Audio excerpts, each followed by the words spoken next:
దయచేసి ఇది గమనించగలరు. Good evening money persons, welcome to daily money show number 1166. ఈరోజు డైలీ మనీ షోలో టాపిక్స్ విషయంకి వచ్చేసరికి ఈరోజు సెషన్లో ఎల్జీ ఐపీఓ బంపర్ లిస్టింగ్ అయితే చూసాం కదా. సో ఇప్పుడు కూడా ఎల్జీ రిలేటెడ్గా చాలా మంది ఇన్వెస్టర్స్లో ఇంట్రెస్ట్ అయితే కనబడుతుంది. సో ఇప్పుడు ఇంతలా లిస్ట్ అయిన తర్వాత కూడా స్టిల్ ఎల్జీ ఎలక్ట్రానిక్స్లోని ఈ ప్రైస్లో ఇన్వెస్ట్ చేయడం కరెక్టా కాదా అన్నది మనం ఈరోజు వీడియోలో డీటెయిల్గా మాట్లాడుకుందాం. దీంతో పాటుగా ఎంటీఆర్ టెక్నాలజీస్ ఉన్నది కదా, ఈ MTR technologies Adani group tie up రిలేటెడ్గా ఒక న్యూస్ అయితే కనబడుతున్నది. వీటితో పాటు మార్కెట్లో చాలా ఇంపార్టెంట్ అప్డేట్స్ అండ్ రిజల్ట్స్ కూడా ఉన్నాయి. అన్నీ కూడా వన్ బై వన్ క్విక్గా డిస్కస్ చేసేద్దాం. ముందుగా మార్కెట్ అప్డేట్ చూసినట్లయితే ఈ రోజు సెషన్లో సెన్సెక్స్ 297 పాయింట్స్ కరెక్ట్ అయ్యి 82,029 పాయింట్స్ కి క్లోజ్ అయినట్లయితే నిఫ్టీ 81 పాయింట్స్ కరెక్ట్ అయ్యి 25,145 పాయింట్స్ కి క్లోజ్ అయింది. అండ్ ఈ రోజు సెషన్లో మిడ్ క్యాప్ ఇండెక్స్ 0.72% కరెక్ట్ అయినట్లయితే స్మాల్ క్యాప్ ఇండెక్స్ 0.8% కరెక్ట్ అయింది. అండ్ బ్యాంక్ నిఫ్టీ 0.23% కరెక్ట్ అయింది. అండ్ ఈ రోజు మార్కెట్ రిలేటెడ్ గా మనం మాట్లాడుకోవాలంటే మార్నింగ్ మార్కెట్ కొంత పాజిటివ్ లోనే ఓపెన్ అయినా దాని తర్వాత మన మార్కెట్ లోనైతే ప్రెషర్ కనపడింది. ఈ రోజు మన ఇండియన్ మార్కెట్ అనే కాదు గ్లోబల్ మార్కెట్స్ లో కూడా కొంత వాలటైలిటీ అయితే కనపడుతుంది. దానికి రీజన్ యుఎస్ చైనా మధ్యన ట్రేడ్ వార్ ఏదైతే జరుగుతున్నదో దాని రిలేటెడ్ గా కొంత టెన్షన్స్ అయితే పెరుగుతున్నాయి. రెండు సైడ్ల నుంచి కూడా అగ్రెసివ్ స్టేట్మెంట్స్ వస్తుండడంతో ఆ అగ్రెసివ్ స్టేట్మెంట్స్ గ్లోబల్ మార్కెట్స్ అయితే కొంతవరకు ఇంపాక్ట్ చేస్తున్నట్టుగా మనం అర్థం చేసుకోవచ్చు. ముందుగా యుఎస్ దగ్గర నుంచి ఆ స్టేట్మెంట్స్ వచ్చిన తర్వాత చైనా కూడా స్ట్రాంగ్ గానే రెస్పాండ్ అయింది కదా. ఇప్పుడు చైనా యొక్క కామర్స్ మినిస్ట్రీ మాట్లాడుతూ మా పైన ఎవరైనా సరే టారిఫ్ వార్ కి గనక పాల్పడినట్లయితే చైనా కూడా సేమ్ అలాగే రెస్పాండ్ అవుతుందని, మేము యుఎస్ చేస్తున్నటువంటి ఈ ట్రేడ్ వార్ ఏదైతే ఉన్నదో దాని ఎండ్ వరకు కూడా ఫైట్ చేయడానికి రెడీగానే ఉన్నాం. ఒకవేళ మాతో ఎవరైనా నెగోషియేట్ చేయడానికి ముందుకు వచ్చినట్లయితే మా డోర్స్ ఎప్పుడూ కూడా ఓపెన్ అయ్యే ఉంటాయని చెప్పి చైనా దగ్గర నుంచి స్టేట్మెంట్స్ రావడం జరిగింది. సో చైనా దగ్గర నుంచి ఎప్పుడైతే ఈ అగ్రెసివ్ స్టేట్మెంట్స్ వచ్చాయో దాన్ని మార్కెట్ అయితే కొంత నెగిటివ్ గా తీసుకుంటుంది కదా. ఎందుకంటే యుఎస్ చైనా రెండు కూడా మేజర్ ఎకానమీస్, రెండింటి మధ్యన ట్రేడ్ వార్ జరిగింది అనుకోండి, దానివల్ల గ్లోబల్లీ ట్రేడ్ ఇంపాక్ట్ అవ్వచ్చు. కాబట్టి ఆబ్వియస్లీ దానివల్ల గ్లోబల్ ఎకానమీస్ పైన దాని యొక్క ఇంపాక్ట్ పడుతుంది. సో దాంతోనే కొంతవరకు గ్లోబల్ మార్కెట్స్ లోని ఈ వాలటైలిటీ అయితే కనపడుతుంది. కాకపోతే యుఎస్ ట్రెజరీ సెక్రటరీ అయినటువంటి స్కాట్ బసెంట్ మాట్లాడుతూ ట్రంప్ అండ్ చైనీస్ ప్రెసిడెంట్ అయినటువంటి జిన్పింగ్ వీళ్ళిద్దరి మధ్యన మీటింగ్ అయితే స్టిల్ అయ్యేటువంటి అవకాశాలే ఉన్నట్లుగా ఆయన అయితే కామెంట్ చేస్తున్నారు. చైనా కూడా చెప్తుంది కదా, మమ్మల్ని ఎవరు కూడా హర్ట్ చేయనంత వరకు మేము ఎవరిని కూడా హర్ట్ చేయం, మాతో గనక ఫైట్ కి రెడీ అయినట్లయితే మేము కూడా తిరిగి అదే విధంగా రెస్పాండ్ అవుతాం అని చెప్పి కంటిన్యూస్ గా చెప్తుంది. ఇప్పుడు యుఎస్ పదే పదే చైనాని బెదిరించడానికి చూస్తున్నది కదా. ఇలా బెదిరించడానికి చూసినప్పుడు చైనా కూడా అదే విధంగా రెస్పాండ్ అవుతుండడంతో మార్కెట్ లో కొంత ఈ టెన్షన్ అయితే పెరుగుతుంది. చూడాలి, మొన్న ట్రంప్ అయితే ట్వీట్ చేశారు కదా, చైనా మా మధ్య ఉన్నటువంటి టెన్షన్లు తొలగిపోతాయి, మేము మాట్లాడుకుంటాం అది ఇది అని చెప్పి ట్వీట్ చేశారు. ఇప్పుడు యుఎస్ ట్రెజరీ సెక్రటరీ కూడా కొంచెం వెనక్కి తగ్గి యుఎస్ ప్రెసిడెంట్ అండ్ అలాగే చైనీస్ ప్రెసిడెంట్ మధ్య మీటింగ్ అయితే జరిగేటువంటి అవకాశాలు ఉన్నట్టుగా చెప్తున్నారు కదా. సో ఈ ట్రేడ్ వార్ ఏదైతే ఉన్నదో ఇది ఎంత త్వరగా ముగిసిపోతే అంత గ్లోబల్ మార్కెట్స్ కి మంచిది. నెక్స్ట్ ఈ రోజు సెషన్ లోని ఎల్జీ ఎలక్ట్రానిక్స్ ఐపీఓ అయితే లిస్ట్ అయింది. ఈ ఐపీఓ ఈ రోజు సెషన్ లోని మార్నింగ్ బిఎస్సి లోని 1715 రూపీస్ కి లిస్ట్ అయింది. Against IPO price 1140 rupees. అక్కడి నుంచి ఈ స్టాక్ కొంత కరెక్ట్ అయ్యి చివరికి ఈ రోజు సెషన్ లోని 1689 రూపీస్ 40 పైసాకి క్లోజ్ అయింది. అంటే డే 1 రోజున ఈ స్టాక్ ఐపీఓ ఇన్వెస్టర్స్ కి 48.19% రిటర్న్స్ అయితే డెలివర్ చేసింది. No generally LG electronics IPO related గా ఐపీఓ వచ్చిన దగ్గర నుంచి కూడా మార్కెట్ లో మంచి బజ్ కనపడింది. ఇప్పుడు డే 1 రోజున స్టాక్ చాలా పాజిటివ్ గా లిస్ట్ అయ్యేసరికి మార్కెట్ లోని జనరల్లీ ఈ స్టాక్ రిలేటెడ్ గా ఇంట్రెస్ట్ అన్నది పెరుగుతుంది కదా. ఇప్పుడు ఇన్వెస్ట్ చేయొచ్చా లేదా అని చెప్పి చాలా మందికి కన్ఫ్యూజన్ అయితే ఉంటుంది. జనరల్లీ ఈ స్టాక్ యొక్క ఫేర్ ప్రైస్ మనం చూసినట్లయితే అప్రాక్సిమేట్లీ 1700 రూపీస్ ని ఫేర్ ప్రైస్ కి అయితే మనం చూడొచ్చు. ఆల్మోస్ట్ ఈ రోజు క్లోజింగ్ టైమ్ లో మనం చూసినట్లయితే ఆ ప్రైస్ దగ్గరలోనే ఈ స్టాక్ అయితే ట్రేడ్ అవుతుంది. సో దీన్ని బట్టి చూసినట్లయితే కంపెనీకి అయితే గ్రోత్ ఆపర్చునిటీస్ అవి ఉన్నాయి. ఆ గ్రోత్ ఆపర్చునిటీస్ రిలేటెడ్ గా అది మనం ఐపీఓ వీడియోలో డీటెయిల్ గా మాట్లాడుకున్నాం. ఈవెన్ నిన్న కూడా ఈ కంపెనీ రిలేటెడ్ గా మాకున్నటువంటి లాంగ్ టర్మ్ వ్యూ ని క్లియర్ గానే షేర్ చేసాం. బట్ ఇప్పుడు ఐపీఓకి వచ్చిన తర్వాత ఇంత ప్రీమియం లో లిస్ట్ అయింది కదా, ఒకవేళ ఎవరైనా ఈ ప్రైస్ లో ఇన్వెస్ట్ చేయాలనుకున్నట్లయితే కొన్ని రోజులు వెయిట్ చేస్తే బెటర్ అన్నది మా వ్యూ. ఎందుకంటే మార్కెట్ అయితే ప్రెసెంట్ కొంత వాలటైల్ గానే మూవ్ అవుతున్నది కదా. సో ఈ టైంలోనే ఒకవేళ స్టాక్ కొంత కరెక్ట్ అయింది అనుకోండి, కరెక్ట్ అయినట్లయితే ఫ్రెష్ ఎంట్రీ ఎవరైతే తీసుకుందాం అనుకుంటారో వాళ్ళకి కొంత బెటర్ వాల్యుయేషన్ లోని దొరికేటువంటి అవకాశం ఉంటుంది కదా. ఆల్రెడీ ఐపీఓలో ఎవరైతే ఇన్వెస్ట్ చేస్తుంటారో వాళ్ళైతే లాంగ్ టర్మ్ వ్యూతో ఇన్వెస్ట్ చేసినట్లయితే హ్యాపీగా హోల్డ్ చేయొచ్చు. అలా కాకుండా ఫ్రెష్ గా ఎవరైనా ఎంట్రీ తీసుకుందాం అనుకుంటున్నట్లయితే మాత్రం కొన్ని రోజులు వెయిట్ చేసి చూడండి. ఒకవేళ స్టాక్ కనుక కరెక్ట్ అయింది అనుకోండి ఇంకా కొంత బెటర్ వాల్యుయేషన్ లో దొరికేటువంటి అవకాశం అయితే ఉంటుంది. నెక్స్ట్ ఇప్పుడు మనం మాట్లాడుకోబోయేటువంటి కంపెనీ గురించి ప్రతి ఒక్క ఇన్వెస్టర్ కూడా తెలుసుకోవాలి. స్టాక్ మార్కెట్ లో జనరల్లీ ఎలా మ్యానిపులేషన్స్ జరుగుతాయి అన్నది ఇది చూసినట్లయితే మీకు క్లియర్ గా అర్థం అవుతుంది. రీసెంట్ గా మీరు చూసి చూసినట్లయితే సెమీ కండక్టర్ ఇండస్ట్రీ రిలేటెడ్ గా మార్కెట్ లో చాలా మంచి బజ్ క్రియేట్ అవుతున్నది కదా. దీంతోని ఆర్ఆర్పి సెమీ కండక్టర్ లిమిటెడ్ అనేటువంటి ఈ స్టాక్ ప్రైస్ లాస్ట్ 10 months లోని ఆల్మోస్ట్ 10 రూపీస్ నుంచి 9,000 రూపీస్ కి అయితే పెరిగిపోయింది. దీని బ్యాక్ న ఎటువంటి రీజన్ కూడా లేదని చెప్పి ఈ కంపెనీ యొక్క మేనేజ్మెంట్ ఎక్స్చేంజ్ ఫైలింగ్ అయితే రిలీజ్ చేయడం జరిగింది. మార్కెట్ లో రూమర్స్ రిలేటెడ్ గా మేము క్లారిఫికేషన్ ఇస్తున్నాం. యాక్చువల్లీ సచిన్ టెండూల్కర్ గారు ఉన్నారు కదా, ఈ సచిన్ టెండూల్కర్ గారు ఈ కంపెనీలో ఇన్వెస్ట్ చేశారని అండ్ సచిన్ టెండూల్కర్ గారికి ఈ కంపెనీతో డైరెక్ట్ గా ఆర్ ఇండైరెక్ట్ గా కనెక్షన్ ఉన్నదని, లేదా సచిన్ టెండూల్కర్ గారు ఈ కంపెనీ యొక్క బ్రాండ్ అంబాసిడర్ అని ఇటువంటి న్యూస్లు చాలానే మార్కెట్ లో తిరుగుతున్నాయి. ఇవి కరెక్ట్ న్యూస్లు కాదు. అండ్ అలాగే మహారాష్ట్ర గవర్నమెంట్ ఈ కంపెనీకి 100 acres ల్యాండ్ ఇచ్చినట్టు కూడా న్యూస్ తిరుగుతున్నది కదా. మాకైతే ఎటువంటి ల్యాండ్ మహారాష్ట్ర గవర్నమెంట్ నుంచి అయితే రాలేదని చెప్పి వీళ్ళు క్లారిఫికేషన్ ఇస్తున్నారు. అండ్ అంతేకాకుండా 10 రూపాయల నుంచి స్టాక్ ప్రైస్ 9,000కి పెరిగిపోయింది కదా. సో దానికి తగ్గట్టుగా కంపెనీ యొక్క ఫైనాన్షియల్స్ అయితే సపోర్ట్ చెయ్యు, అంటే వీళ్ళ నెంబర్స్ అవి అంత స్ట్రాంగ్ గా ఉండవు. సో ఇన్వెస్టర్స్ అయితే అలర్ట్ గా ఉండాలి. యాక్చువల్లీ ఈ కంపెనీలో మనం చూసినట్లయితే పబ్లిక్ దగ్గర జస్ట్ 4,000 షేర్స్ మాత్రమే ఉన్నాయి. ఇంత లో ఫ్లోటింగ్ స్టాక్ అవడంతో కొంతమంది కావాలనే అనెథికల్ వేస్ లోని ఈ స్టాక్ నైతే ఇలా పెంచేస్తున్నారు. సో జాగ్రత్తగా ఉండాలని చెప్పి కంపెనీ అయితే ఎక్స్చేంజెస్ కి అప్డేట్ చేసింది. Yeah, well and good, company అయితే బాగానే ఎక్స్చేంజెస్ కి అప్డేట్ చేసింది. కానీ ఇది ఎప్పుడు అప్డేట్ చేయాలి? 10 రూపాయలు ఉన్నటువంటి స్టాక్ ఏ కారణం లేకుండా 100 రూపాయలు అయ్యాకనో 200 అయ్యాకనో పోనీ అట్లీస్ట్ 1000 రూపాయలు అయ్యాకైనా సరే వీళ్ళు ఇన్ఫార్మ్ చేశారా? లేదు కదా. ఏకంగా స్టాక్ ప్రైస్ 9,000 రూపాయలకి పెరిగిపోయాక అయితే వీళ్ళు అప్డేట్ చేస్తున్నారు. ఇక్కడ వీళ్ళు తప్పు చేశారు అంటే మేనేజ్మెంట్ తప్పు చేసిందని చెప్పడం నా ఉద్దేశం కాదు. బట్ ఇంతలా జరుగుతున్నప్పుడు వీళ్ళు ఇంకొంచెం ముందుగానే చెప్తే బెటర్ తప్ప ఇలాగ ఇంత పెరిగిపోయిన తర్వాత వీళ్ళు ఎక్స్చేంజెస్ కి అప్డేట్ చేస్తే ఒకవేళ ఆ పెరుగుతున్నటువంటి దానిలో ఫ్లోలో ఎవరైనా ఇన్వెస్ట్ చేస్తే వాళ్ళ పరిస్థితి ఏంటి? వీళ్ళైతే ఇప్పుడు అప్డేట్ చేశారు కదా, అప్డేట్ చేసిన తర్వాత అయినా స్టాక్ కరెక్ట్ అవుతుందా లేదా అనేది మనం చూడాలి. ఇటువంటి లో ఫ్లోటింగ్ స్టాక్స్ చాలానే ఉంటాయి మార్కెట్ లోని. వీటిని ఏం చేస్తుంటారంటే ఆపరేటర్స్ డ్రైవ్ చేస్తుంటారు. సో అందుకనే స్టాక్ ప్రైస్ ఏ కారణం లేకుండా పెరిగిపోతుంది అనుకోండి, అది చూసి ఎప్పుడు కూడా మన ఇన్వెస్ట్మెంట్ డిసిషన్ అన్నది తీసుకోకూడదు. అలా తీసుకున్నాం అనుకోండి, దాని తర్వాత ఆ ఆపరేటర్స్ ఎవరైతే ఆ స్టాక్ ని అలా పెంచారో వాళ్ళు ఎగ్జిట్ గానీ తీసుకున్నట్లయితే రీటైల్ ఇన్వెస్టర్స్ అల్టిమేట్లీ ఆ స్టాక్ ను మనం అమ్మితే ఎవరు కొనడానికి ఉంటారు కాబట్టి మనమే నష్టపోయేటువంటి ప్రమాదం ఉంటుంది. మీరు ఒకసారి ఈ కంపెనీ యొక్క ఫైనాన్షియల్స్ చూస్తే మీకు క్లియర్ గా అర్థమవుతుంది. 2024 వరకు నథింగ్, వీళ్ళకి ఎటువంటి సేల్స్ లేవు. అండ్ 2025 లో కూడా వీళ్ళు జస్ట్ 31 crores సేల్ చేశారు. అండ్ వీళ్ళు బాటమ్ లైన్ అది కూడా మీరు చూడొచ్చు. పెద్దగా నెంబర్స్ కూడా ఏం లేవు. సో ఇలా నెంబర్స్ కూడా లేనటువంటి స్టాక్ అంతలా పెరిగిందంటే దాన్ని ఎవరు ఎలా మేనేజ్ చేస్తున్నారు అనేది మీరే క్లియర్ గా అర్థం చేసుకోవచ్చు. డైలీ మార్కెట్ లో వచ్చేటువంటి ఇటువంటి ఇంపార్టెంట్ ఇన్ఫర్మేషన్ ని మీతో డీటెయిల్ గా షేర్ చేయడానికి మన టీం పెడుతున్నటువంటి ఎఫర్ట్స్ కనుక వీడియో చూస్తున్న ఈ పాయింట్ ఆఫ్ టైం లో అయినా మీకు హెల్ప్ఫుల్ అయినట్లయితే మేము మిమ్మల్ని అడిగేది ఒకటే, మన వీడియోని మర్చిపోకుండా లైక్ చేయడానికి ప్రయత్నించండి. అండ్ మీరు ఇదే ఫస్ట్ టైం మన మనీ పర్స్ ఛానల్కి వచ్చి ఛానల్ ఇంకా సబ్స్క్రైబ్ చేసుకోలేనట్లయితే మా నుంచి వచ్చేటువంటి ఇంట్రెస్టింగ్ వీడియోస్ రెగ్యులర్ గా ఫాలో అవడానికి మన ఛానల్ని సబ్స్క్రైబ్ చేసుకుంటూ పక్కనున్న బెల్ ఐకాన్లోని ఆల్ నోటిఫికేషన్స్ యాక్టివేట్ చేసుకోండి. వీడియోలో ఫర్దర్ అప్డేట్స్లోకి వెళ్ళిపోయే ముందు ఇన్వెస్టర్స్ అందరికీ కూడా ఒక ఇంపార్టెంట్ అలర్ట్. రీసెంట్గా మాకు కంటిన్యూస్గా కొన్ని రకాల మెయిల్స్ అయితే వస్తున్నాయి చాలామంది ఫాలోవర్స్ దగ్గర నుంచి. ఫస్ట్ నుంచి ఎవరైతే మన ఛానల్ని ఫాలో అవుతారో వాళ్ళందరికీ కూడా ఐడియా ఉంటుంది మేము ఎటువంటి పెయిడ్ గ్రూప్స్ కానీ పెయిడ్ ఛానల్స్ కానీ రన్ చేయట్లేదు.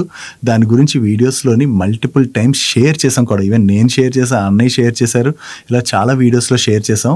బట్ స్టిల్ ఇక్కడ ఏమవుతుందంటే వేరే సోషల్ మీడియా ప్లాట్ఫామ్స్లోని మా పేరుని యూజ్ చేసుకుని ఏదర్ మనీ పర్స్ పేరు కానీ లేదా సాయి కృష్ణ పత్రి అని కానీ లేదా ఇలాగా మనీ పర్స్ నుంచి కాంటాక్ట్ అవుతున్నాం అని కానీ వేరియస్ పెయిడ్ గ్రూప్స్ని అయితే రన్ చేస్తున్నట్టుగా చాలామంది ఇన్వెస్టర్స్ అయితే షేర్ చేస్తున్నారు. మన పాత ఫాలోవర్స్ ఎవరైతే ఉంటారో వాళ్ళకైతే దాని గురించి క్లారిటీ ఉంటుంది కాబట్టి వాళ్ళైతే ఈ బుట్టలో పడట్లేదు. కానీ కొత్తగా ఎవరైతే ఛానల్ని చూస్తున్నారో వాళ్ళు చాలామంది ఏమనుకుంటున్నారంటే మేమే నిజంగా ఈ పెయిడ్ గ్రూప్స్ అవి రన్ చేస్తున్నాం అనుకుని పాపం తెలియక అలాంటి గ్రూప్స్లో అయితే జాయిన్ అయిపోతున్నారు. జాయిన్ అవడమే కాకుండా వాళ్ళు అడుగుతున్నటువంటి డబ్బులు అవి పే చేసి కొంతమంది అయితే ఆ డబ్బులు కోల్పోయినట్టుగా కూడా మెయిల్స్ పెడుతున్నారు. మీకు ఇక్కడ ఒక స్క్రీన్ షాట్ కూడా షేర్ చేస్తా చూడండి. ఇటువంటివి రీసెంట్గా ఐ థింక్ 2-3 మెయిల్స్ అయితే వచ్చాయి. సో మరొకసారి ఇన్వెస్టర్స్ని అయితే క్లియర్గా అలర్ట్ చేస్తున్నాం. మనీ పర్స్ ఎటువంటి పెయిడ్ గ్రూప్స్ కానీ పెయిడ్ ఛానల్స్ని కానీ రన్ చేయట్లేదు. అండ్ మా పేరు చెప్పుకుని మిమ్మల్ని ఎవరైనా సరే డబ్బులు అడుగుతున్నట్లయితే అది స్కామర్స్ అని చెప్పి గుర్తుపెట్టుకోండి. మా పేరుతో అది మనీ పర్స్లో మేము పనిచేస్తున్నామనో లేదా మనీ పర్స్ నుంచానో ఏదైనా అవనివ్వండి టిప్స్ ఇస్తాం ఇది అది అని చెప్పి అడుగుతున్నారు అనుకోండి, అది స్కామర్స్ అని గుర్తుపెట్టుకోండి. అన్నెస్లీ మీ డబ్బులు అయితే కోల్పోకండి. మరొకసారి రిక్వెస్ట్ చేస్తున్నాం, ప్లీజ్ ఇదైతే గుర్తుపెట్టుకోండి. ఈ రోజు నుంచి ఈవెన్ మన టెలిగ్రామ్ ఛానల్లో కూడా ఒక పోస్ట్ని అయితే రోజు షేర్ చేస్తుంటాం అలర్ట్ చేయడానికి అని చెప్పి. సో అది కూడా మీకు వీలైనట్లయితే మీ ఫ్రెండ్స్ అండ్ ఫ్యామిలీ మెంబర్స్లో ఎవరైనా సరే అలా అనుకుంటున్నారు అనుకోండి, వాళ్ళని ఎడ్యుకేట్ చేయడానికి ప్రయత్నించండి. దట్టు టెలిగ్రామ్ ఛానల్కి వచ్చేసరికి ఏమైందంటే మన టెలిగ్రామ్ ఛానల్ అనే కాదు, చాలా టెలిగ్రామ్ ఛానల్స్లోని రీసెంట్గా మీరు చూస్తే యాడ్స్ అయితే రన్ అవుతున్నాయి కదా, ఆ యాడ్స్ని కంట్రోల్ చేయడం అడ్మిన్స్ చేతుల్లో అయితే ఉండదు. ఎందుకంటే అది టెలిగ్రామే ఆపరేట్ చేస్తున్నది. దాన్ని కంట్రోల్ చేయడానికి ప్రయత్నించిన టెలిగ్రామ్ అయితే ఆ యాక్సెస్ అడ్మిన్స్కి అయితే ఇవ్వట్లేదు. సో మనకు యాక్సెస్ లేనిది మనం అయితే తీయలేం కదా. సో టెలిగ్రామ్లోని ఎటువంటి పెయిడ్ టిప్స్ అని ఇది అదని మీకు యాడ్స్ కనపడుతున్నాయి అనుకోండి మన ఛానల్లో కూడా, అలాంటివి జస్ట్ ఇగ్నోర్ చేసి పడేయండి. అలాంటివన్నీ ఫేక్ ఉంటాయి. అన్నెసరీ వాటిల్లోకి వెళ్ళినట్లయితే మీ డబ్బుల్ని కోల్పోతారు అన్నది మాత్రం దయచేసి గుర్తుపెట్టుకోండి. నెక్స్ట్ వేరియస్ సెక్టర్స్లోని ఈపీసీ సర్వీసెస్ ప్రొవైడ్ చేసే కేఈసీ ఇంటర్నేషనల్ వాళ్ళు కంటిన్యూస్గా ఆర్డర్స్ అయితే విన్ అవుతున్నారు కదా. ఇప్పుడు కొత్తగా వీళ్ళు 2 ఆర్డర్స్ అయితే విన్నారు. ఒక ఆర్డర్ వాల్యూ 1100 crores పైన, మరొక ఆర్డర్ వాల్యూ 1000 crores పైనే. సో ఈ 2 ఆర్డర్స్ కూడా ఇండియా అండ్ ఓవర్సీస్ మార్కెట్స్లోని వీళ్ళు ట్రాన్స్మిషన్ అండ్ డిస్ట్రిబ్యూషన్ బిజినెస్లో విన్ అవడం జరిగింది. సో వీళ్ళు కొత్తగా విన్ అయినటువంటి ఆర్డర్స్తో కలుపుకుని ఈ ఇయర్లో ఇప్పటి వరకు వీళ్ళు 15,000 crores పైన ఆర్డర్స్ అయితే విన్ అయినట్టుగా వీళ్ళ మేనేజ్మెంట్ అప్డేట్ చేస్తుంది. సో ఇలా కంటిన్యూస్గా ఆర్డర్స్ విన్ అవుతుండడం వల్ల వీళ్ళ ఆర్డర్ బుక్ కూడా స్ట్రాంగ్గా గ్రో అవుతుంది. కాబట్టి ఇది కేఈసీ ఇంటర్నేషనల్ రిలేటెడ్ గా మనం పాజిటివ్ గా చూడొచ్చు. నెక్స్ట్ లోదా డెవలపర్స్ వాళ్ళు వాళ్ళ బిజినెస్ ఎక్స్పాన్షన్ ప్లాన్ లో భాగంగా చైతన్య బిర్లా ప్రైవేట్ లిమిటెడ్ అనేటువంటి కంపెనీలో 100% స్టేక్ ని వీళ్ళు నియర్లీ 500 crores కి అయితే అక్వైర్ చేస్తున్నట్టుగా అనౌన్స్ చేశారు. ఈ కంపెనీలోని స్టేక్ ని అక్వైర్ చేయడం ద్వారా వీళ్ళకి బెంగళూరులోని 8 acres పైనే ల్యాండ్ అయితే వస్తుంది. సో ఈ ల్యాండ్ బ్యాంక్ ఏదైతే వస్తుందో వీటిల్లోని వీళ్ళు వేరియస్ ప్రాజెక్ట్స్ అవి డెవలప్ చేయొచ్చు కదా. సో ఆ ప్రాజెక్ట్స్ ని డెవలప్ చేయడం ద్వారా ఓవరాల్ గా ఆ ప్రాజెక్ట్స్ కి కనుక కస్టమర్స్ దగ్గర నుంచి మంచి రెస్పాన్స్ వచ్చింది అనుకోండి, దాని వలన వీళ్ళకైతే అది పాజిటివ్ కానుంది. సో ఇనార్గానిక్ గ్రోత్ ప్లాన్ లో భాగంగా ఈ ఎక్విజిషన్ అయితే చేస్తున్నట్టుగా వీళ్ళ మేనేజ్మెంట్ అయితే చెప్తుంది. నెక్స్ట్ రోజుకి సిల్వర్ ప్రైస్ పెరుగుతుండటంతో ఇన్వెస్టర్స్ లో సిల్వర్ రిలేటెడ్ ఇంట్రెస్ట్ కూడా అంతే పెరుగుతుంది కదా. సో దీని రిలేటెడ్ గా బిజినెస్ వరల్డ్ వాళ్ళు ద గ్రేట్ సిల్వర్ స్క్వీజ్ అనేటువంటి ఒక ఆర్టికల్ అయితే పబ్లిష్ చేశారు. దీనిలో వీళ్ళు ఏం షేర్ చేస్తున్నారు ఒకసారి డేటా అయితే చూడండి, మీకే క్లియర్ గా అర్థమవుద్ది. వీళ్ళు ఏం చెప్తున్నారంటే సిల్వర్ యొక్క ప్రైస్ అమాంతం పెరిగిపోతున్నది అండ్ మార్కెట్ లో ఉండవలసినటువంటి ప్రైస్ కన్నా కూడా సిల్వర్ చాలా ఎక్కువగానే ట్రేడ్ అవుతుంది. అండ్ ఒక సౌత్ బేస్డ్ డీలర్ ఏం చెప్తున్నారంటే 170,000 రూపాయలకి సిల్వర్ నమ్ముతున్నా కూడా ఆ సప్లై అయితే చేయలేకపోతున్నాం అని చెప్పి షేర్ చేసినట్టుగా వీళ్ళు చెప్తున్నారు. కాకపోతే ఇంత ప్రీమియం లోని మీరు సిల్వర్ ని కొన్నారు అంటే మార్కెట్ లో సిల్వర్ ప్రైస్ ఏదైతే ఉండాలో ఆ ప్రైస్ కన్నా కూడా చాలా ప్రీమియం లో ట్రేడ్ అవుతున్నది కదా. ఆ ప్రీమియం లో ట్రేడ్ అవడానికి రీజన్ ఏంటి? మనకి జనరల్లీ డిమాండ్ కి తగినటువంటి సప్లై ఉన్నది అనుకోండి, ఓకే. అలా కాకుండా డిమాండ్ ఒకసారి పెరిగిపోయి దానికి సరిపడినంత సప్లై కనుక లేదనుకోండి, అప్పుడు ఏమవుతుంది? జనరల్లీ ప్రైస్ అనేది బాగా ఎక్కువగా పెరిగిపోద్ది కదా. సో ఈ డిమాండ్ ఎక్కువగా ఉండడం వలన మార్కెట్ లో అంటే ఇంటర్నేషనల్లీ చూసినట్లయితే సిల్వర్ ప్రైస్ ఏదైతే ఉండాలో దానికన్నా ఎక్కువగా ప్రీమియం లోనే ట్రేడ్ అవుతున్నదని వీళ్ళైతే షేర్ చేస్తున్నారు. సో ఇక్కడ వీళ్ళు చెప్పేది కూడా సింపుల్ థింగ్, ఇక్కడ సిల్వర్ ప్రైస్ ఇక్కడ నుంచి పెరగదనో లేదా పడిపోద్దనో చెప్పడం కాదు. కాకపోతే ఇక్కడ ఉన్నటువంటి రిస్క్ ని ఇన్వెస్టర్స్ అర్థం చేసుకోవాలని చెప్తున్నారు. ఎందుకంటే ఇంత ప్రీమియం లో మీరు కొన్నారంటే మార్కెట్ లోని ఒక 100 రూపీస్ లోనే ఎంతో కొనాలనుకున్న దాన్ని మీరు 120 రూపీస్ కు ఎంతకో కొన్నారనుకోండి. ఒకవేళ ఆ కొన్న తర్వాత మీరు 20 రూపీస్ ప్రీమియం అదనంగా పే చేస్తున్నారు కదా. ఈ పే చేసిన తర్వాత ఒకవేళ సడన్ గా సిల్వర్ ప్రైస్ పడింది అనుకోండి, 100 రూపాయలు 95 రూపాయలకు పడింది, అప్పుడు ఏమవుతుంది? అప్పుడు మీ సిల్వర్ వాల్యూ కూడా అంతే పడుతుంది కదా, 95 రూపాయలకు పడిపోద్ది. అంటే మీరు 100 రూపాయలకు కొని 95 రూపాయలకు పడితే జస్ట్ 5% నష్టపోతారు. అలా కాకుండా 100 రూపాయలకు కొనాల్సిందని మీరు 120 రూపాయల్లో కొని దాని తర్వాత ఆ ప్రైస్ 95 రూపాయలకు పడిపోయింది అనుకోండి, మీరు భారీగా నష్టపోయేటువంటి ప్రమాదం ఉన్నది కదా. సో ఇప్పుడున్నటువంటి సిచ్యువేషన్ లో అంత ప్రీమియం లో కొన్నట్లయితే ఆ రిస్క్ అనేది మీ మీద ప్లే అవుద్ది అన్నది ఇన్వెస్టర్స్ అయితే క్లియర్ గా అర్థం చేసుకోవాలి. జనరల్లీ ఇటువంటి టైంలో ఏంటంటే ఒక ఫోమో క్రియేట్ అవుతుంది కదా, అమ్మో మనం కొనుక్కోకపోతే ఈ ర్యాలీని మిస్ అయిపోతాం, ఇటువంటి ఫోమో క్రియేట్ అవుతుంది కదా. మనం ఏదైనా మంచి ప్రొడక్ట్ ఉన్నది అది కొనుక్కోవాలంటే కొనుక్కోవచ్చు, కానీ ఎప్పుడు దాని వాల్యుయేషన్ కూడా చెక్ చేసుకోవడం చాలా ఇంపార్టెంట్ కదా. సో మార్కెట్ లో ఉండవలసినటువంటి ప్రైస్ కన్నా కూడా చాలా ప్రీమియం లోనే అమ్ముతున్నప్పుడు అది కొనుక్కుంటే మీ మీద ఆ అదనపు రిస్క్ ఉంటుంది అన్నది ఇన్వెస్టర్స్ అర్థం చేసుకోవాలి. అలా అని ఇక్కడ సిల్వర్ పెరగదని చెప్పడం కాదు, ఓన్లీ థింగ్ ఆ రిస్క్ ని మీరు బేర్ చేయగలరా లేదా, అంటే అంత ప్రీమియం లో కొనుక్కుని ఆ రిస్క్ ని మీరు బేర్ చేయగలరా లేదా అన్నది అర్థం చేసుకున్న తర్వాతే, ఒకవేళ ఇప్పుడు ఎవరైనా సిల్వర్ లో లంసంలో అది ఇన్వెస్ట్ చేద్దాం అనుకున్నట్లయితే ఆ రిస్క్ ని అర్థం చేసుకున్న తర్వాత ఇన్వెస్ట్ చేయాలి తప్ప ఇలా సిల్వర్ కొనేస్తే పెరిగిపోద్దని చెప్పి ఫోములో ఇన్వెస్ట్ చేశారనుకోండి, దాని తర్వాత ప్రైస్ పడింది అనుకోండి, మీరే నష్టపోయేటువంటి ప్రమాదం ఉన్నది. కాబట్టి జనరల్ ఇన్వెస్టర్స్ ఇటువంటి టైంలో కొంతవరకు జాగ్రత్తగా ఉండడం అనేది చాలా ఇంపార్టెంట్. వీళ్ళు కూడా సిమిలర్ గా కంప్లీట్ ఆర్టికల్ అదే షేర్ చేస్తున్నారు. జనరల్ ఉండాల్సిన ప్రైస్ కన్నా కూడా ఎక్కువగా ట్రేడ్ అవుతుంది, చాలా మంది అర్థం చేసుకోవట్లేదు ఇది. సో దీని రిలేటెడ్ గా రెగ్యులేటర్స్ కూడా రెస్పాండ్ అయితే బెటర్ గా ఉంటుందని చెప్పి వీళ్ళైతే ఆర్టికల్ పబ్లిష్ చేయడం జరిగింది. చూడాలి ఈ డిమాండ్ ఎప్పుడు కంట్రోల్ అవుతుంది అన్నది. ఈవెన్ మీరు చూసినట్లయితే రీసెంట్ గా మనం మాట్లాడుకున్నాం కదా, కోటక్ మ్యూచువల్ మ్యూచువల్ ఫండ్ వాళ్ళు silver ETFs fund of funds ఏవైతే ఉన్నాయో వాటిలో క్లమ్సమ్ ఇన్వెస్ట్మెంట్స్ అయితే ఆపారు. దీని తర్వాత యూటీఐ ఏఎంసీ వాళ్ళు, ఐసిఐసిఐ వాళ్ళు, ఇంకా వేరియస్ మల్టిపుల్ ఏఎంసీస్ అయితే లంసమ్ ఇన్వెస్ట్మెంట్స్ తీసుకోవడం ఆపేస్తున్నట్లుగా అప్డేట్స్ అయితే వస్తున్నాయి. నెక్స్ట్ ఈ రోజు సెషన్ లో హైదరాబాద్ బేస్డ్ కంపెనీ అయినటువంటి ఎంటీఆర్ టెక్నాలజీ స్టాక్ చాలా పాజిటివ్ గా రియాక్ట్ అయ్యింది కదా. దీనికి రీజన్ ఏంటంటే బ్లూంబర్గ్ వాళ్ళు రిపోర్ట్ చేస్తున్న దాని ప్రకారం బ్రూక్ ఫీల్డ్ వాళ్ళు ఈ ఎంటీఆర్ టెక్నాలజీస్ వాళ్ళ మేజర్ క్లయింట్ అయినటువంటి బ్లూమ్ ఎనర్జీ వాళ్ళతోని $5 బిలియన్ ఇన్వెస్ట్మెంట్స్ రిలేటెడ్ గా అయితే ఒప్పందం కుదుర్చుకున్నారని, మెయిన్లీ ఫ్యూయల్ సెల్స్ కోసం బ్రూక్ ఫీల్డ్ వాళ్ళు అయితే ఈ ఇన్వెస్ట్మెంట్ చేయబోతున్నట్లుగా. సో దీని ద్వారా బ్లూమ్ ఎనర్జీ వాళ్ళకి వచ్చేటువంటి కాంట్రాక్ట్స్ ఏవైతే ఉన్నాయో దాని నుంచి ఈ బ్లూమ్ ఎనర్జీ యొక్క క్లయింట్ అయిన ఎంటీఆర్ టెక్నాలజీస్ ఉన్నాయి కదా, వాళ్ళకి బ్లూమ్ ఎనర్జీ దగ్గర నుంచి కాంట్రాక్ట్స్ వచ్చేటువంటి అవకాశం ఉన్నదని, దీంతోనే ఎంటీఆర్ టెక్నాలజీ స్టాక్ ఈ రోజు ఇంత పాజిటివ్ గా రియాక్ట్ అయినట్టుగా వీళ్ళైతే షేర్ చేస్తున్నారు. ప్రెజెంట్ మనం చూసినట్లయితే బ్లూమ్ ఎనర్జీ వాళ్ళ హాట్ బాక్స్ రిక్వైర్మెంట్స్ లోని 50 to 60% ఆఫ్ ది రిక్వైర్మెంట్స్ ఏవైతే ఉన్నాయో వాటిని అయితే ఎంటీఆర్ టెక్నాలజీస్ వాళ్ళు క్యాటర్ చేస్తున్నారు. కాబట్టి ఇప్పుడు బ్లూమ్ ఎనర్జీ వాళ్ళ బ్రూక్ ఫీల్డ్ న్యూ పార్ట్నర్షిప్ వలన వాళ్ళ దగ్గర నుంచి ఎంటీఆర్ కి అయితే మంచి ఆర్డర్స్ రావచ్చు అని చెప్పి వీళ్ళు షేర్ చేయడం జరిగింది. ఓవరాల్ గా ఈ బ్లూమ్ ఎనర్జీ వినేటువంటి డీల్ వలన ఎంటీఆర్ కి గనక బ్లూమ్ ఎనర్జీ నుంచి మంచి ఆర్డర్స్ వచ్చాయనుకోండి, అది ఎంటీఆర్ టెక్నాలజీస్ వాళ్ళకి అయితే పాజిటివ్ కానుంది. అండ్ దీంతో పాటుగా అదానీ గ్రూప్ వాళ్ళు కూడా ఎంటీఆర్ టెక్నాలజీస్ వాళ్ళతోని ఏఎంసీఎస్ స్టెల్జెట్ రేస్ రిలేటెడ్ గా అయితే టైఅప్ అయినట్లుగా బిజినెస్ స్టాండర్డ్స్ వాళ్ళ సోర్సెస్ ద్వారా తెలిసినటువంటి ఇన్ఫర్మేషన్ షేర్ చేస్తున్నారు. బట్ ఇది ఎంతవరకు నిజం అన్నది మనకు తెలియదు. వన్స్ టైఅప్ అయింది అనుకోండి, మనకి ఎంటీఆర్ వాళ్ళ దగ్గర నుంచి దీని రిలేటెడ్ గా అప్డేట్ వచ్చేటువంటి అవకాశం ఉంది. ఒకవేళ అదానీ గ్రూప్ తో కనుక ఎంటీఆర్ వాళ్ళు టైఅప్ అనౌన్స్ చేశారనుకోండి, అది కూడా ఎంటీఆర్ కి పాజిటివ్ ప్లే చేయనున్నది. నెక్స్ట్ ఈ రోజు టాటా మోటార్ షేర్ ప్రైస్ లోని చాలా చేంజ్ మీరు చూసుండొచ్చు కదా. దానికి రీజన్ ఏంటంటే ఈ టాటా మోటార్స్ వాళ్ళు ప్రీవియస్ గా వీళ్ళ కమర్షియల్ వెహికల్ బిజినెస్ ని ప్యాసింజర్ వెహికల్ బిజినెస్ నుంచి సెపరేట్ చేసి లిస్ట్ చేస్తామని అనౌన్స్ చేశారు కదా. ఈ డీమర్జర్ ప్రాసెస్ అయితే కంప్లీట్ అయింది. ఈ డీమర్జర్ యొక్క రికార్డ్ డేట్ ఈ రోజు ఉండడంతోనే మీకు స్టాక్ ప్రైస్ అయితే అడ్జస్ట్ అయింది. దాంతోనే స్టాక్ కరెక్ట్ అయినట్టుగా కనపడుతున్నది. కానీ ఇన్ఫాక్ట్ ఏంటంటే ఆ కమర్షియల్ వెహికల్ బిజినెస్ అయితే సపరేట్ అయిపోయింది కదా, ఆ వాల్యూ సపరేట్ అవడం వల్ల మీకు ఈ స్టాక్ ప్రైస్ అడ్జస్ట్ అయింది అన్నది గుర్తుపెట్టుకోవాలి.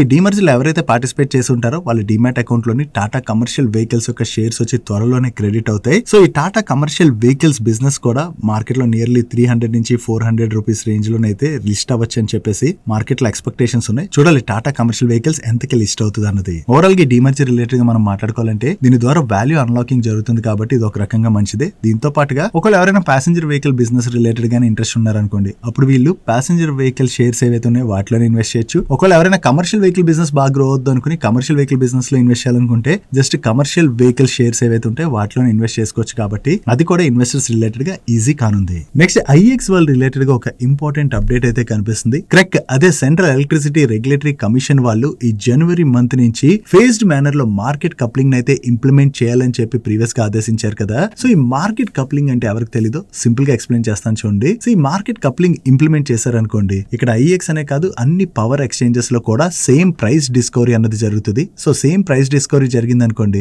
అప్పుడు ఏమవుతుంది, ఐఎక్స్ లోనే అందరూ కూడా పవర్ ఎందుకు కొనుక్కోవాలి, వేరియస్ ఎక్స్చేంజెస్ లో కొనుక్కోవచ్చు. కాబట్టి వీళ్ళ వాల్యూమ్స్ తగ్గేటువంటి అవకాశం ఉన్నది. దాంతోనే ఈ అనౌన్స్మెంట్ వచ్చిన తర్వాత ఐఎక్స్ స్టాక్ లో మనకి ప్రెషర్ కనపడింది. సో ఈ మార్కెట్ కప్లింగ్ ని ఇంప్లిమెంట్ చేస్తే ఐఎక్స్ పైన ఇంపాక్ట్ పడుతుంది. కాబట్టి ఐఎక్స్ వాళ్ళు ఏం చేశారంటే ఆర్బిటరీ దగ్గరికి వెళ్లి దీని రిలేటెడ్ గా ఒక కేసు అయితే ఫైల్ చేశారు. వీళ్ళు ఏం చెప్తున్నారంటే ఈ మార్కెట్ కప్లింగ్ ఇంప్లిమెంట్ చేయడం అన్నది పవర్ మార్కెట్ నార్మ్స్ ఏవైతే ఉన్నాయో వాటిని వైలేట్ చేయడమే అని. సో దీన్ని అయితే ఇంప్లిమెంట్ చేయకూడదని చెప్పి వీళ్ళు అపీల్ చేసుకున్నారు. ఈ అపీల్ చేసుకున్న తర్వాత ఇప్పుడు అపీల్ ట్రిబ్యునల్ వాళ్ళు ఐఎక్స్ వాళ్ళని అండ్ అలాగే రిమైనింగ్ రెస్పాండర్స్ ఉంటారు కదా, వీళ్ళందరినీ కూడా ఒక 1 వీక్ లోని రివైజ్డ్ పిటిషన్ అయితే దాఖలు చేయాలని అండ్ దీని యొక్క నెక్స్ట్ హియరింగ్ అయితే అక్టోబర్ 30th జరగబోతున్నట్లుగా సిఎన్బిసి వాళ్ళైతే న్యూస్ ని పబ్లిష్ చేయడం జరిగింది. సో ఫైనల్లీ అపీల్ ట్రిబ్యునల్ వీళ్ళు ఏదైతే కేసు ఫైల్ చేశారో దాని యొక్క ఫైనల్ వర్డిక్ట్ ఏమొస్తుంది అనేది మనం చూడాలి. ఒకవేళ అపీల్ ట్రిబ్యునల్ వాళ్ళు కూడా మార్కెట్ కప్లింగ్ ని ఇంప్లిమెంట్ చేయాలన్నారు అనుకోండి, అది ఐఎక్స్ కి అయితే నెగిటివ్ అవుద్ది. అలా కాకుండా దీనిపైన స్టే విధించినా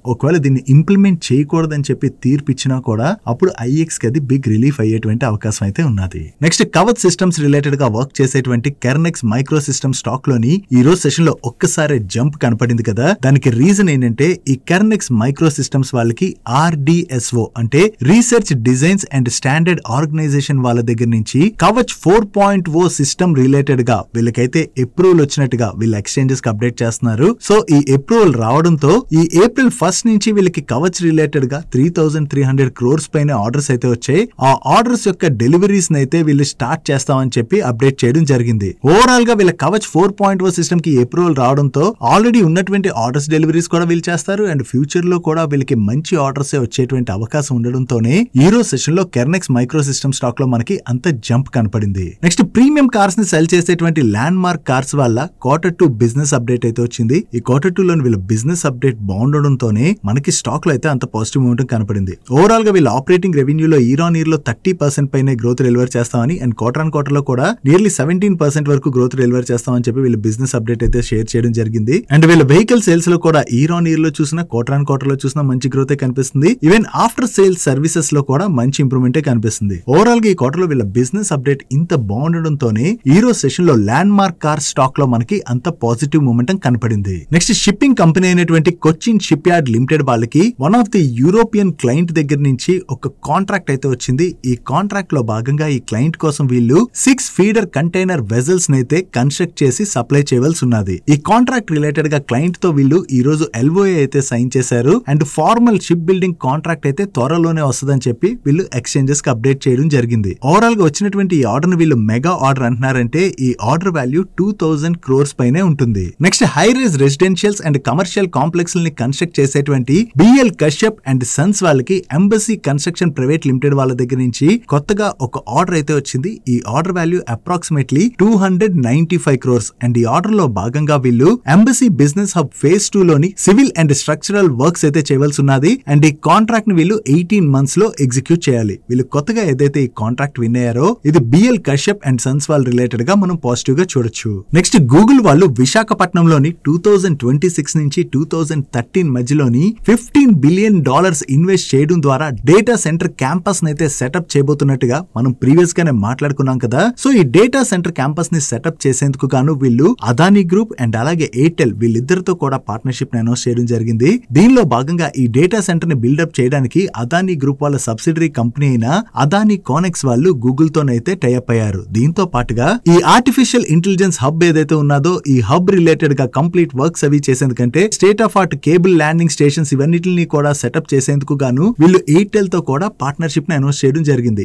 ఓవరాల్ గా గూగుల్ విశాఖపట్నంలో సెటప్ చేయబోయేటువంటి ఈ డేటా సెంటర్ రిలేటెడ్ గా ఎయిర్టెల్ అండ్ అదానీ గ్రూప్ ని సెలెక్ట్ చేసుకున్నారు కాబట్టి ఇది వీళ్ళిద్దరు రిలేటెడ్ గా మనం పాజిటివ్ గా చూడొచ్చు. వీళ్ళతో పాటుగా గూగుల్ వాళ్ళు ఈ డేటా సెంటర్ రిలేటెడ్ గా కేబుల్స్ అవి సప్లై చేసేటువంటి కంపెనీస్ తోని అది టైఅప్స్ ని ఫ్యూచర్ లోని అనౌన్స్ చేసేటువంటి అవకాశం అయితే ఉన్నది. నెక్స్ట్ డిజిటల్ టెక్నాలజీస్ కంపెనీ అయినటువంటి డేటా మెటిక్స్ వాళ్ళ రిలేటెడ్ గా ఒక పాజిటివ్ అప్డేట్ ఉన్నది. వీళ్ళు UK కి చెందినటువంటి లార్జెస్ట్ ఇండిపెండెంట్ ఫార్మసీ చైన్ తోని లాంగ్ టర్మ్ కాంట్రాక్ట్ లోకి ఎంటర్ అయినట్టుగా షేర్ చేస్తున్నారు. దీనిలో భాగంగా ఈ కంపెనీకి చెందిన పేషెంట్ మెడికేషన్ రికార్డ్స్ ఏవైతే ఉంటాయో వాటన్నిటిని కూడా వీళ్ళు కంప్లీట్ గా మోడర్నైజ్ చేయబోతున్నట్టుగా షేర్ చేస్తున్నారు. ఓవరాల్ గా ఈ న్యూ క్లయింట్ ఎక్విజిషన్ ఏదైతే చేశారో ఇది డేటా మెటిక్స్ వాళ్ళ రిలేటెడ్ గా మనం పాజిటివ్ గా చూడొచ్చు. నెక్స్ట్ IT కంపెనీ అయినటువంటి ఇన్ఫోసిస్ వాళ్ళ రిలేటెడ్ గా చాలా పాజిటివ్ అప్డేట్ ఉన్నది. ఈ ఇన్ఫోసిస్ వాళ్ళతోని ఇంగ్లాండ్ అండ్ వేల్స్ లోని NHS బిజినెస్ సర్వీసెస్ అథారిటీ వాళ్ళు 15 years లాంగ్ టర్మ్ కాంట్రాక్ట్ అయితే సైన్ చేశారు. ఈ contract value approximately 1.2 billion pounds and ఈ కాంట్రాక్ట్ లో భాగంగా వీళ్ళు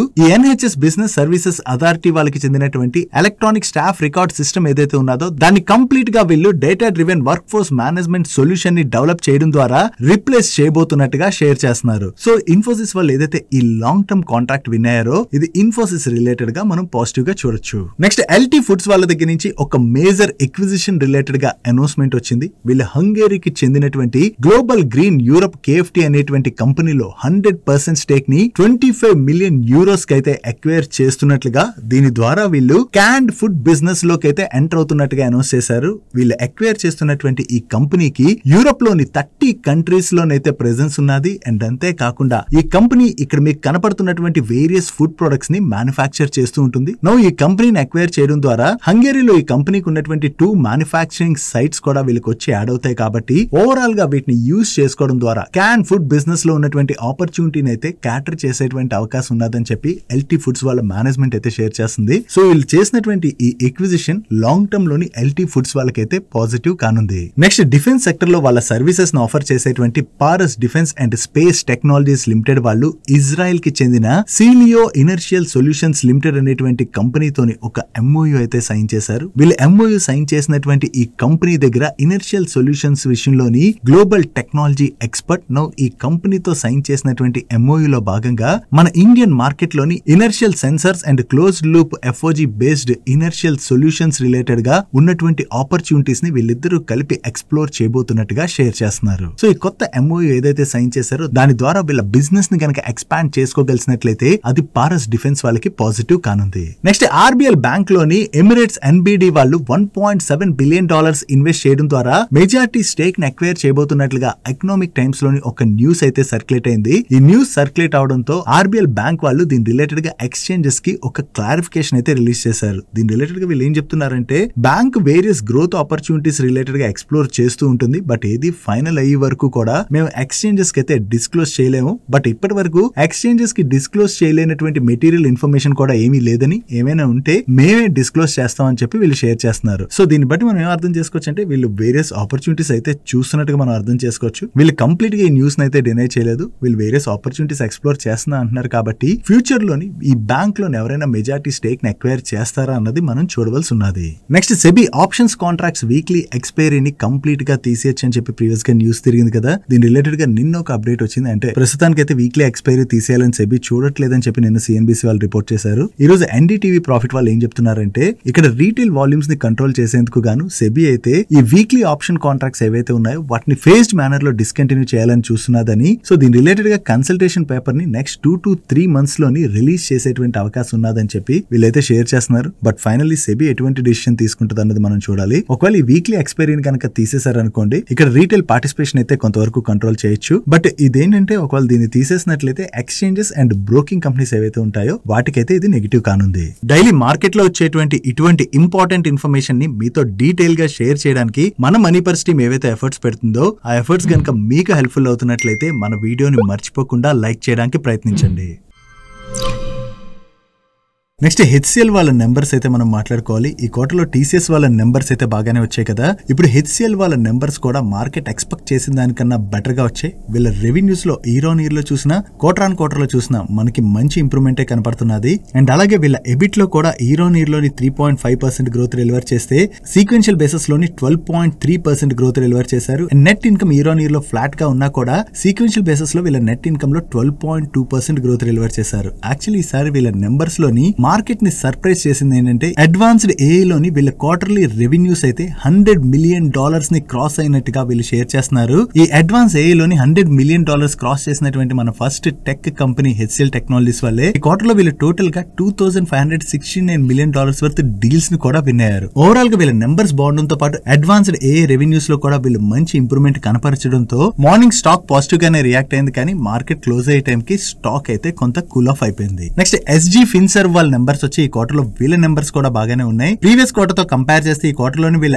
ఇంట్రెస్ట్ ఇన్కమ్ లో కానీ టోటల్ ఇన్కమ్ లో కానీ ప్యాట్ లో కానీ మంచి గ్రోత్ డెలివర్ చేశారు. అండ్ క్వార్టర్ ఆన్ క్వార్టర్ లో వీళ్ళ గ్రాస్ డిస్బర్స్మెంట్స్ లోని 11% గ్రోత్ డెలివర్ చేసినట్లయితే యావరేజ్ లోన్ బుక్ లోని 21% గ్రోత్ డెలివర్ చేయడం జరిగింది. And financial year 26 Q2 ending నాటికి వీళ్ళ దగ్గర 2,878 crores ఏం ఉన్నట్లయితే ఫైనాన్షియల్ ఇయర్ 27 నాటికి దాన్ని 6,000 crores కి అయితే తీసుకెళ్తామని చెప్పి వీళ్ళ మేనేజ్మెంట్ చెప్తుంది. సో ఓవరాల్ గా చూసుకుంటే ఈ క్వార్టర్ లో వీళ్ళ నెంబర్స్ బాగున్నాయి అండ్ మేనేజ్మెంట్ దగ్గర నుంచి కూడా మంచి గైడెన్స్ వచ్చింది. Next ICICI Prudential life insurance వాళ్ళ నెంబర్స్ వచ్చి వీళ్ళ నెంబర్స్ ఎలా ఉన్నాయి చూద్దాం. లాస్ట్ ఇయర్ ఫస్ట్ హాఫ్ తో కంపేర్ చేస్తే ఇయర్ ఫస్ట్ హాఫ్ లోని వీళ్ళ వాల్యూ ఆఫ్ న్యూ బిజినెస్ లోని స్లైట్ గా డ్రాప్ కనపడుతుంది. కానీ value of new business margin లో అయితే ఇంప్రూవ్మెంట్ కనపడుతుంది. అండ్ ఇయర్ ఆన్ ఇయర్ లోని వీళ్ళ ప్యాట్ లో కూడా డీసెంట్ గ్రోత్ డెలివర్ చేశారు. అండ్ వీళ్ళ ఏఎం లోని స్లైట్ గా ఇంప్రూవ్మెంట్ కనపడుతుంది. అండ్ ఈ లైఫ్ ఇన్సూరెన్స్ కంపెనీస్ యొక్క నెంబర్స్ చూసేటప్పుడు వీళ్ళ ప్రొటెక్షన్ ఏపీఈ ఎలా ఉన్నది అన్నది మనం చూడడం ఇంపార్టెంట్. వీళ్ళ ప్రొటెక్షన్ ఏపీఈ లోని ఇయర్ ఆన్ ఇయర్ లోని 6.7% గ్రోత్ డెలివర్ చేశారు. అండ్ రీటైల్ ప్రొటెక్షన్ ఏపీఈ లోని 10.8% గ్రోత్ డెలివర్ చేయడం జరిగింది. అండ్ వీళ్ళ 13 month పర్సిస్టెన్సీ రేషియోలో డ్రాప్ కనపడుతున్నది. కానీ 25th month పర్సిస్టెన్సీ రేషియోలోను 37th month persistency రేషియోలోను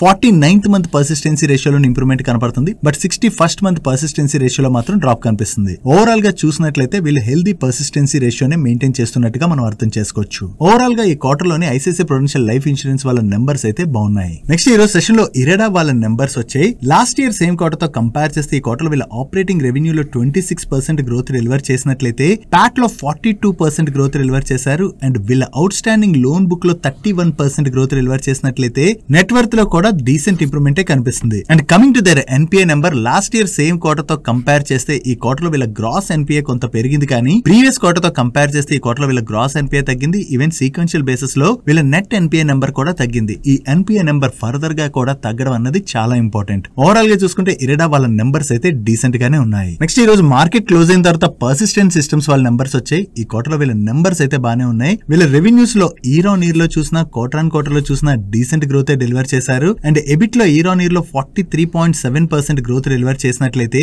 sequential basis లో 12.7% గ్రోత్ డెలివర్ చేయడం జరిగింది. అండ్ ప్యాట్ లో ఇయర్ ఆన్ ఇయర్ లో 45% పైన గ్రోత్ డెలివర్ చేసినట్లయితే సీక్వెన్షియల్ బేసిస్ లో 11% గ్రోత్ డెలివర్ చేశారు. And last year same quarter తో కంపేర్ చేసిన ప్రీవియస్ క్వార్టర్ తో కంపేర్ చేసిన ఈ క్వార్టర్ లో వీళ్ళ ఎబిట్ మార్జిన్స్ లోను అండ్ ప్యాట్ మార్జిన్స్ లో కూడా మంచి ఇంప్రూవ్మెంట్ కనిపిస్తుంది. అండ్ వీళ్ళ టాప్ 10 క్లయింట్ కాన్సన్ట్రేషన్ మీరు ఇక్కడ స్క్రీన్ పై చూడొచ్చు. అండ్ ఈ క్వార్టర్ ఎండింగ్ నాటికి వీళ్ళ లార్జ్ క్లయింట్ కౌంట్ అయితే 56 కి రీచ్ అయింది. ఓవరాల్ గా చూసుకుంటే ఈ క్వార్టర్ లో పర్సిస్టెంట్ సిస్టమ్స్ వాళ్ళ నెంబర్స్ అయితే బాగానే ఉన్నాయి. That's it for today's daily మనిషి గైస్. అండ్ ఈ రోజు డైలీ మనిషి క్లోజ్ చేసే ముందు మన వర్కౌట్స్ గురించి అయితే మాట్లాడుకోవాలి కదా. నిన్న ఆల్మోస్ట్ హాఫ్ అన్ అవర్ పాటు అబ్డామెన్ వర్కౌట్స్ అయితే చేశాను. మీరేం వర్కౌట్స్ చేశారో కింద కామెంట్ సెక్షన్ లో కామెంట్ చేసండి. అండ్ ఈ రోజు డైలీ మనిషిలో మేము షేర్ చేసిన ఇన్ఫర్మేషన్ మీకు హెల్ప్ఫుల్ అయినట్లయితే మన వీడియోని లైక్ చేస్తూ ఛానల్ని సబ్స్క్రైబ్ చేసుకోవడం మర్చిపోకండి. నేను చంద్రశేఖర్ పత్రి మరొక ఇంట్రెస్టింగ్ వీడియోతో కలుద్దాం. Good night.